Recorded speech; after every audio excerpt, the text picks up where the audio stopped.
The Addo Elephant National Park is not only famous for its orange elephants, but also for its flightless dung beetles, which we found feeding on elephant dung.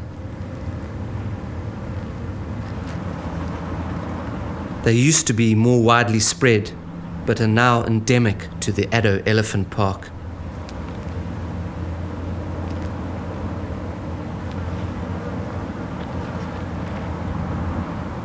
They are classified as vulnerable, these beetles only producing 1 egg per year, which contributes to that status.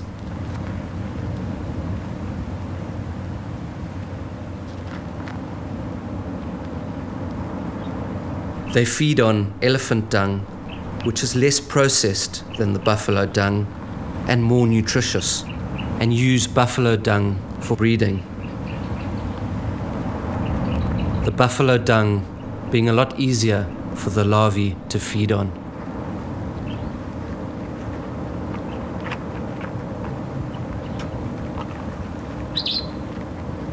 Sometimes a hard-working beetle who has just finished compacting its ball is ambushed by a lazy character who tries to steal it.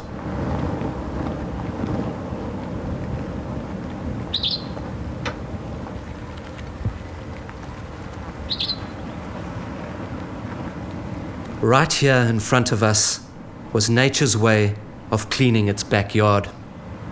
These dung beetles assisting in the redistribution of vegetation and speeding up the breakdown of dung, returning valuable nutrients to the soil.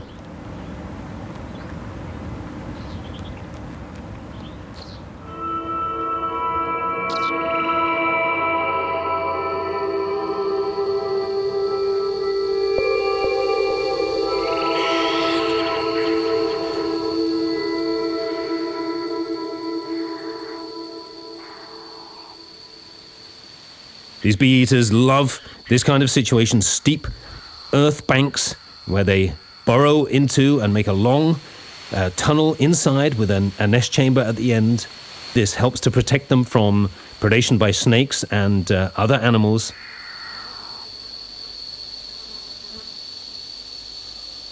What I really, really want to catch is the chicks coming out. I know they're very close to fledging. Parent birds have been feeding these chicks already for quite a long time, and they must be very well developed by now.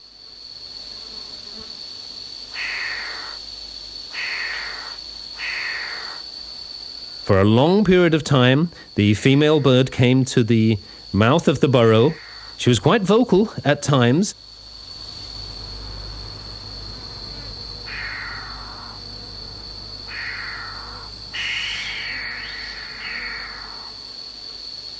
It's mostly the male that is bringing food in, but I know sometimes in the morning the female also comes out of the burrow. Normally he announces his arrival by giving a little call.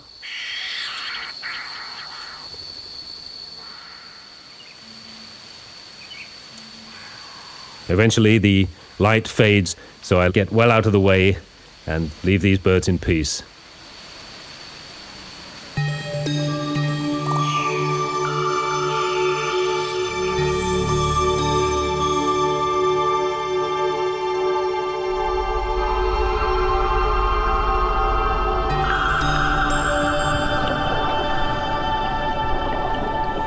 Today the behavior of the dolphins was very, very relaxed. They weren't moving at a hell of a rate, and they're pretty much just taking a breath of air before descending right down to the bottom once again. Now these animals may not look like they're swimming very quickly, but they're so streamlined and they're moving much faster than I can move through the water.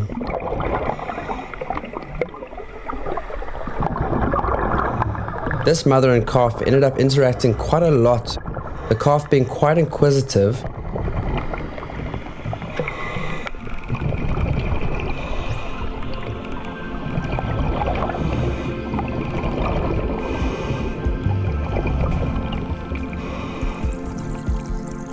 Here, one of the calves makes a break and comes away from its mother, does a few turns and then rejoins her over the sand.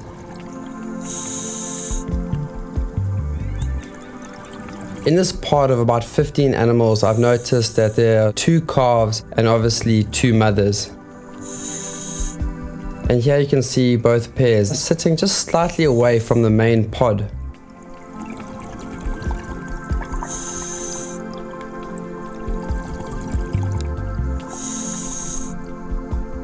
The pod is slowly moving northwards up along the stretch of coast, probably about 600 meters off the shoreline. Today they're in slightly deeper water.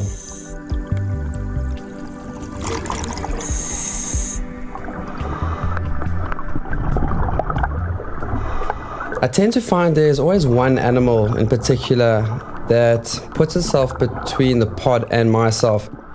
It seems to play a bit of a matriarchal role. The rest of the animals are down close to the sand, and this particular individual just comes up and has a closer look, perhaps curious at what a fellow air-breathing mammal is doing in this ocean realm.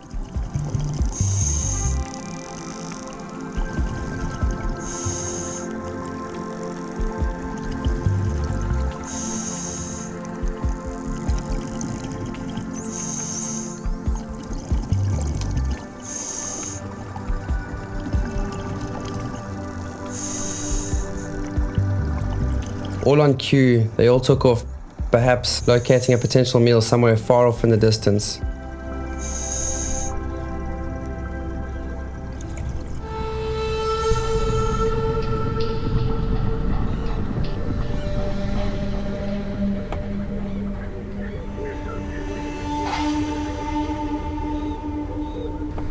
Mist hung lightly in the floodplains.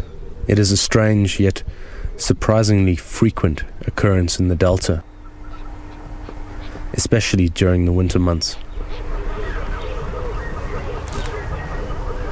The herd of buffalo were now in the heart of the Kakanika Pride territory. The herd had done incredibly well over the past several days, keeping everybody close together. There were no mistakes, and there had been no casualties.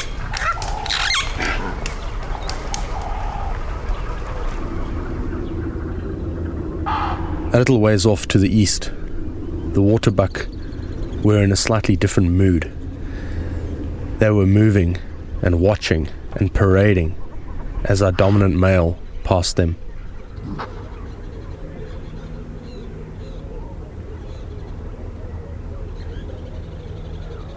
He had been off to the south, mating with a female from the neighboring pride. And he had been away for over 2 weeks.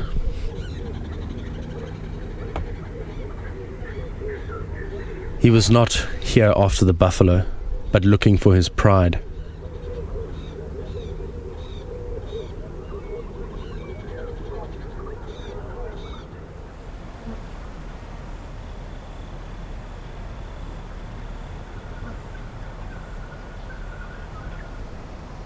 Again, these lions were hunting in a very non-aggressive manner.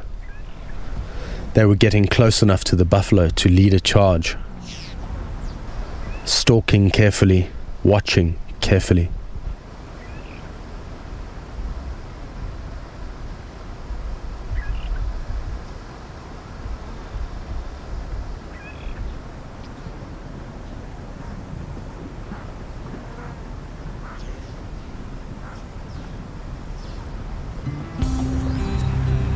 The pride decided to cross the channel. The lionesses didn't seem to mind, but the cubs snarled and hissed.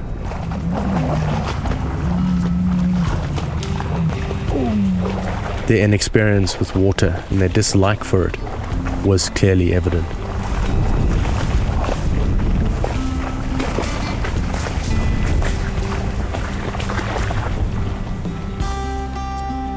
The lions decided that chaos may create an opportunity,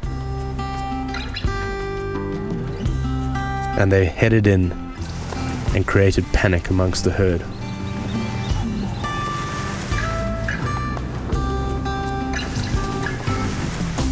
Buffaloes were running everywhere, and by the time it stabilized and we made sense of the chaos, the two youngest cubs were leading everything.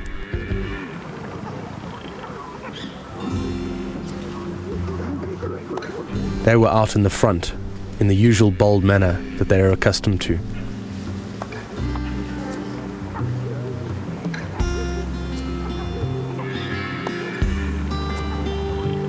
It was not long before they realized that they were alone. The bulls gathered and turned, and the cub, now realizing his position, had to turn and bolt back towards the pride.